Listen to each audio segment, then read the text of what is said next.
हिंद महासागर की गहराइयों में जागी वो विनाशकारी शक्ति जिसके डर से इस्लामाबाद के वॉर रूम में मच गई खलबली। पाताल से निकली K4 की गूंज ने तोड़ा सन्नाटा। 150 परमाणु बमों के जखीरे ने उड़ा दी पड़ोसी मुल्क की नींद। चीन के विमानवाहक पोत अब हो जाएंगे बेकार। भारत ने समंदर के नीचे बिछा दी है कभी ना खत्म होने वाली नाकेबंदी। दोस्तों, जब समंदर शांत होता है तो अक्सर उसके नीचे सबसे बड़ा तूफान पल रहा होता है। हिंद महासागर की लहरें ऊपर से तो खामोश नजर आ रही हैं, लेकिन पानी के हजारों फीट नीचे भारत ने एक ऐसी बाजी चल दी है जिसने हमारे पड़ोसियों के पैरों तले से जमीन खिसका दी है।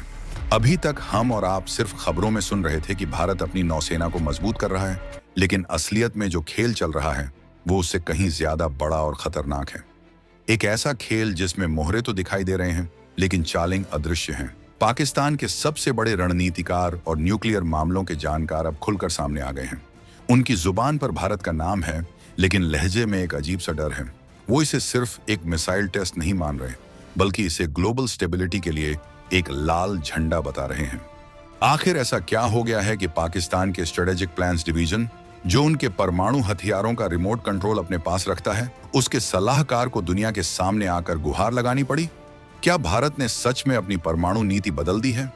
क्या हमारे पास इतने परमाणु हथियार जमा हो गए हैं कि अब हम मिनिमम डिटेरेंस की लक्ष्मण रेखा पार कर चुके हैं? और सबसे बड़ा सवाल, क्या हिंद महासागर अब पूरी तरह से भारत का अभेद्य किला बन चुका है, जहां चीन और पाकिस्तान की दाल नहीं गलने वाली?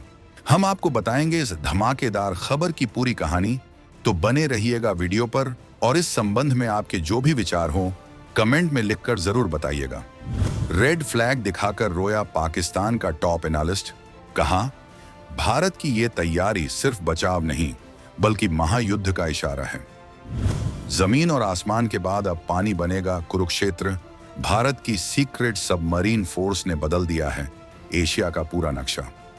तो चलिए पर्दे के पीछे चल रहे इस हाई वोल्टेज ड्रामे की एक एक परत खोलते हैं। खबर सीधी पाकिस्तान से आई है, जहां जहीर काज़मी, जो पाकिस्तान की नेशनल कमांड अथॉरिटी के तहत स्ट्रेटेजिक प्लान्स डिवीजन में आर्म्स कंट्रोल एडवाइजर हैं, उन्होंने एक बहुत ही गंभीर और विस्तृत रिपोर्ट जारी की है। उनका कहना है कि भारत ने हाल ही में जो K4 submarine launch ballistic missile का टेस्ट किया है, वो कोई रूटीन एक्सरसाइज नहीं थी। आमतौर पर देश मिसाइल टेस्ट करते हैं, दुनिया को दिखाते हैं और भूल जाते हैं, लेकिन काज़मी का मानना है कि ये टेस्ट एक एस्केलेटरी सिग्नल है, यानी भारत दुनिया को और खास तौर पर अपने दुश्मनों को ये बता रहा है कि अब हम रुकने वाले नहीं हैं। काज़मी ने साफ शब्दों में कहा है कि भारत की तैयारी अब सिर्फ अपनी सुरक्षा करने तक सीमित नहीं है, बल्कि वो क्षेत्रीय संतुलन को पूरी तरह से बिगाड़ने पर तुला है। उनके मुताबिक भारत का ये कदम हिंद महासागर क्षेत्र में हथियारों की एक नई और खतरनाक दौड़ शुरू कर देगा। पाकिस्तान को डर इस बात का है कि भारत अब जिस रास्ते पर चल पड़ा है, वहां पाकिस्तान की पुरानी धमकियां और परमाणु ब्लैकमेलिंग की रणनीति रद्दी की टोकरी में जाने वाली है। क्योंकि जब खतरा पानी के नीचे चुपचाप तैर रहा हो तो आप किससे लड़ेंगे? रडार किसे पकड़ेगा? यही वो डर है जो काज़मी के विश्लेषण में साफ झलक रहा है। अब जरा आंकड़ों के उस खेल को समझते हैं जिसने इस्लामाबाद में बैठे इन एनालिस्ट्स का दिमाग घुमा दिया है। जहीर काज़मी ने अपनी रिपोर्ट में भारत के परमाणु जखीरे को लेकर चौंकाने वाले दावे किए हैं। उनके मुताबिक भारत अब मिनिमम क्रेडिबल डिटेरेंस, यानी कम से कम सुरक्षा की नीति से बहुत आगे निकल चुका है। उनका अनुमान है कि भारत के पास इस वक्त करीब 150 परमाणु वॉरहेड पूरी तरह से तैयार हालत में मौजूद हैं। लेकिन कहानी यहीं खत्म नहीं होती। काज़मी का दावा है कि भारत के पास इतना फिसाइल मटेरियल जमा हो चुका है कि वो आसानी से 138 से लेकर 200 और नए परमाणु बम बना सकता है। सोचिए, 150 पहले से हैं और 200 और बनाने की क्षमता। ये आंकड़े किसी भी देश को डराने के लिए काफी हैं। और इन बमों को दागने के लिए भारत के पास सिर्फ पुराने साधन नहीं हैं, बल्कि अग्नि 5 जैसी इंटरकॉन्टिनेंटल मिसाइलें हैं जो महाद्वीपों के पार वार कर सकती हैं। काज़मी कहते हैं कि भारत अब इससे भी लंबी दूरी की मिसाइलों पर काम कर रहा है, यानी भारत अब सिर्फ पाकिस्तान या चीन की सीमा तक सीमित नहीं है, उसकी जद में अब आधी दुनिया है। पाकिस्तान का ये डर बता रहा है कि वो भारत की इस बढ़ती ताकत को लेकर कितना असुरक्षित महसूस कर रहा है।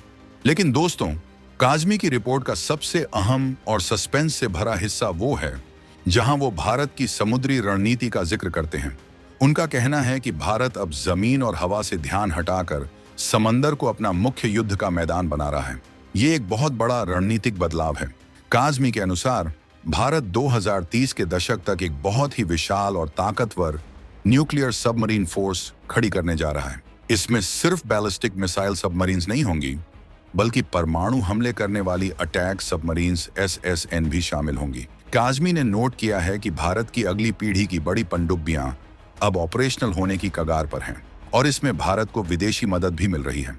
उनका आरोप है कि पश्चिमी देशों और रूस की टेक्नोलॉजी का एक अनोखा मिश्रण भारत इस्तेमाल कर रहा है।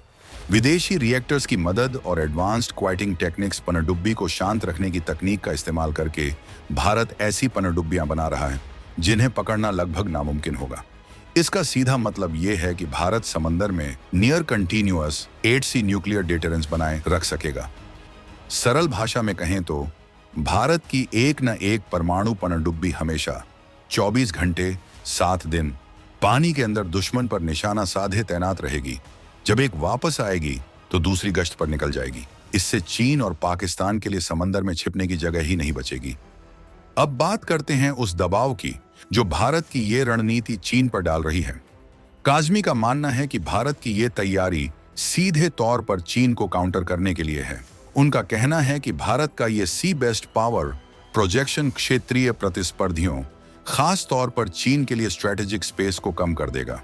यानी चीन की नौसेना जो हिंद महासागर में अपनी पैठ बनाने की कोशिश कर रही है, उसे अब हर कदम पर भारत की परमाणु पनडुब्बियों का डर सताएगा। ये शक्ति संतुलन को पूरी तरह से बदल देगा। काज़मी ने एक उदाहरण भी दिया है अरब सागर में भारत के कैरियर स्ट्राइक ग्रुप की तैनाती। उन्होंने बताया कि कैसे भारत ने अपने विमान वाहक पोत के साथ लंबी दूरी के समुद्री गश्ती विमान और क्रूज मिसाइलों से लैस जहाजों को तैनात किया था। पाकिस्तान इसे मॉड्यूलर एस्केलेशन को सामान्य बनाने की कोशिश के रूप में देखता है। मतलब भारत ये दिखा रहा है कि वो परमाणु युद्ध के बिना भी उससे ठीक नीचे के स्तर पर जाकर दुश्मन को तबाह करने की ताकत रखता है। ये चीन के लिए एक सीधा संदेश है कि हिंद महासागर उसका प्लेग्राउंड नहीं है, बल्कि भारत का घर है। काज़मी ने अपनी रिपोर्ट में एक और बहुत ही तकनीकी और डरावने खतरे की ओर इशारा किया है। वो है डुअल कैपेबल मिसाइल सिस्टम्स। इसका मतलब है ऐसी मिसाइलें जो परमाणु बम भी ले जा सकती हैं और सामान्य बम भी। पाकिस्तान का कहना है कि इससे कन्वेंशनल और न्यूक्लियर युद्ध के बीच की रेखा धुंधली हो रही है। काज़मी तर्क देते हैं कि अगर कभी संकट की घड़ी आई तो दुश्मन को पता ही नहीं चलेगा कि भारत ने जो मिसाइल दागी है उसमें सामान्य बारूद है या परमाणु बम। ये अनिश्चितता बहुत खतरनाक हो सकती है। उनका कहना है कि आर्टिफिशियल इंटेलिजेंस, AI से लैस कमांड और कंट्रोल सिस्टम और निर्णय लेने का कम समय, ये सब मिलकर एक ऐसी स्थिति पैदा कर सकते हैं जिसे यूज इट और लूज इट कहा जाता है। यानी संकट के समय दुश्मन सोच सकता है कि इससे पहले कि भारत हम पर हमला करे, हम ही अपने हथियार चला दें।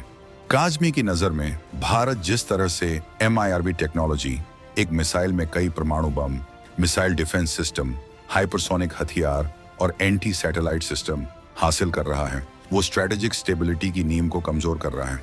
पाकिस्तान को लगता है कि ये सब सिर्फ दिखावा नहीं है, बल्कि एक आक्रामक युद्ध की तैयारी है। इस पूरे विश्लेषण में काज़मी ने बाहरी ताकतों यानी अमेरिका और पश्चिम के रोल पर भी सवाल उठाए हैं। उनका आरोप है कि भारत को एक बड़ी समुद्री और परमाणु ताकत बनाने में बाहरी साझेदारियां अहम भूमिका निभा रही हैं। इंटेलिजेंस शेयरिंग, खुफिया जानकारी साझा करना और टेक्नोलॉजी को ऑपरेशन के नाम पर दुनिया भारत को चीन के खिलाफ एक काउंटर बैलेंस संतुलन बनाने वाला के रूप में खड़ा कर रही है। लेकिन काज़मी चेतावनी देते हैं कि इससे परमाणु अप्रसार के नियमों की धज्जियां उड़ रही हैं। पाकिस्तान का कहना है कि भारत अपनी परमाणु नीति नो फर्स्ट यूज को लेकर स्पष्ट नहीं है और उसमें विरोधाभास है।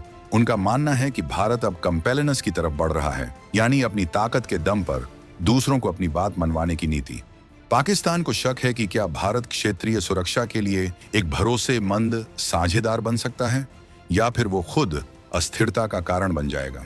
ये आरोप बताते हैं कि पाकिस्तान किस कदर कूटनीतिक रूप से अलग थलग महसूस कर रहा है और भारत की बढ़ती साख उसे हजम नहीं हो रही। अंत में काज़मी ने एक बहुत ही गंभीर चेतावनी दी है जो शायद दुनिया के लिए भी सोचने का विषय हो सकती है। उन्होंने कहा है कि हिंद महासागर में SSBN ballistic missile submarine operations को लेकर कोई कोड ऑफ कंडक्ट या नियम नहीं है। समंदर के नीचे कोई ट्रैफिक लाइट नहीं होती। जब कई देशों की परमाणु पनडुब्बियां एक ही क्षेत्र में गश्त लगा रही हों, तो गलत फहमी, दुर्घटना या अनजाने में युद्ध छिड़ने का खतरा बहुत बढ़ जाता है। काजमी का तर्क है कि जब तक इन खतरों को दूर नहीं किया जाता, भारत का बढ़ता हुआ समुद्री परमाणु दायरा हिंद महासागर को शांति का क्षेत्र बनाने के बजाय एक ग्लोबल फ्लैश पॉइंट, युद्ध का केंद्र बना सकता है। उनका डर यह है कि अगर कल को किसी पनडुब्बी से गलती से कोई सिग्नल गलत पढ़ लिया गया तो नतीजा महाविनाश हो सकता है। आपको क्या लगता है? क्या भारत का अपनी परमाणु और समुद्री ताकत बढ़ाना वाकई क्षेत्र में अस्थिरता ला रहा है, जैसा पाकिस्तान कह रहा है? या फिर चीन जैसे आक्रामक पड़ोसी को काबू में रखने के लिए यह भारत की मजबूरी और जरूरत दोनों है? क्या हिंद महासागर में भारत की बादशाहत कायम होनी चाहिए? अपने विचार, अपनी राय और अपने सुझाव कमेंट बॉक्स में जरूर लिखें। हमें आपकी प्रतिक्रिया का इंतजार रहेगा।